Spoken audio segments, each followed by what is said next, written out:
Saludo cordial desde la parroquia Nuestra Señora de la Nieve de Olaya, Antioquia, Colombia. En este domingo 33 del ciclo B, la liturgia nos propone el texto de Marcos capítulo 13 de los versículos 24 al 32. Es un texto apocalíptico que habla de cuestiones escatológicas, es decir, es un texto revelador que nos habla de las cuestiones últimas. Es un texto apocalíptico porque está tejido de símbolos, imágenes misteriosas e enigmáticas.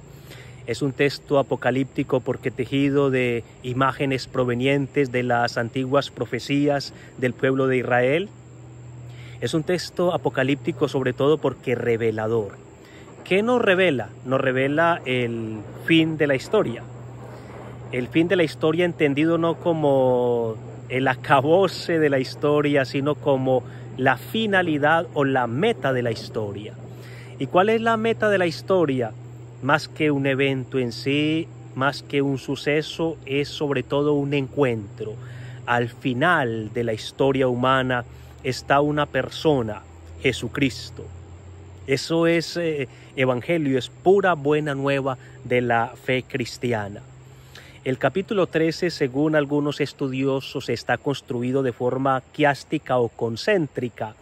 Y el centro de esta construcción son precisamente los versículos que escuchamos hoy, especialmente de los versículos 26 al 27. Y ahí lo que tenemos es lo que llamamos la segunda venida de Cristo Jesús. Esta vez ya no en humildad, sino en gloria, ya no en debilidad, sino en poder. Ya no en, como dice el apóstol Pablo, tomando la forma de siervo, sino como es en verdad, como Señor y dueño de todo, que viene a juzgar a vivos y muertos. Al final pues de la historia humana está un encuentro con el Señor y en el Señor con todos los suyos. Al final de la historia humana no está la separación, sino la comunión. No está la dispersión o la digresión, sino la unión.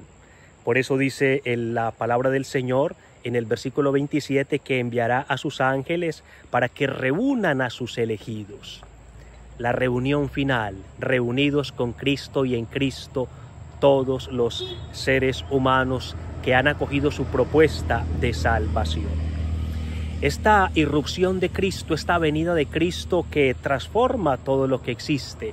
Por eso los versículos 24 al 26 hablan de la desaparición del orden antiguo y de la inauguración, la irrupción del mundo nuevo, usando este lenguaje apocalíptico de el sol que se oscurece, de la luna que ya no da su resplandor, de las estrellas del cielo que caen. Es el modo apocalíptico de decir que el orden antiguo cae, se derrumba para dar origen a el mundo nuevo que Cristo viene, este reino llevado a su total plenitud. A nosotros, ¿qué se nos pide entonces? Se nos pide la atención vigilante y la vigilancia atenta. Porque lo importante no es cuándo vendrá el Señor.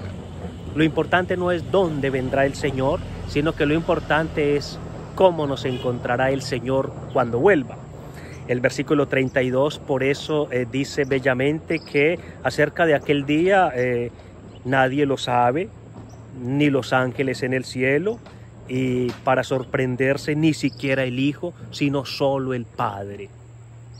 Es decir, la única certeza que tenemos es que la historia va hacia las manos del Padre, que la historia va al término a la cual ha llamado y vocacionado la voluntad de Dios.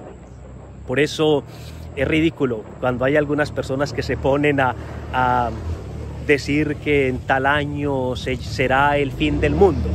Eso no lo sabe absolutamente nadie, ni siquiera el Hijo, dice el Señor, sino que está en la voluntad del Padre. A nosotros se nos pide discernimiento, se nos pide vigilancia, se nos pide preparación, se nos pide vivir en comunión. Como decían los antiguos padres de la iglesia, amemos su primera venida para no temer su segunda venida.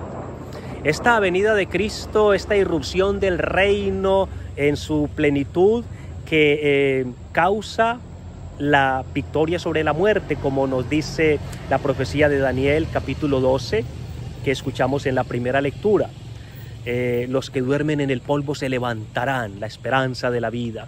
En una época estamos bajo el reinado de Antíoco IV Epífanes, en que estaban siendo martirizados los que se mantenían fieles al Señor, pues Daniel en nombre de Dios profetiza la victoria sobre la muerte, que un día incluso la muerte ha servido de instrumento para quienes ejercitan sin piedad el poder. Esa muerte misma será vencida, porque Dios llamará a la vida a los que duermen en el polvo, y que los justos, los sabios, brillarán con fulgor en el firmamento, y los que enseñen a los otros el camino de la justicia serán como estrellas por toda la eternidad.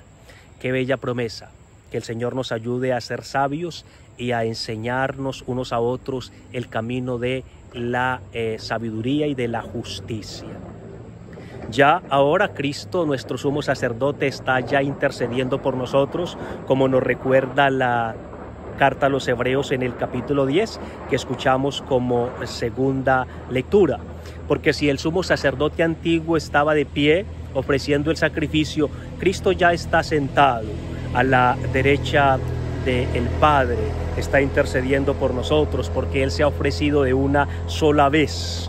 Definitivamente se ofreció por nuestra salvación, y por eso pues Él tiene poder de llevar a la perfección a todos los que confiamos en Él.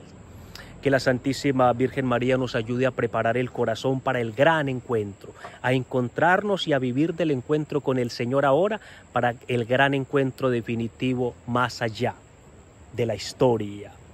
Termino con una frase de Orígenes que, parafraseando la frase del Evangelio de hoy de que el cielo y la tierra pasarán, mis palabras no pasarán, decía: no pasará la palabra de la palabra definitiva y eterna de Dios, que nunca pasa. Un buen domingo para todos.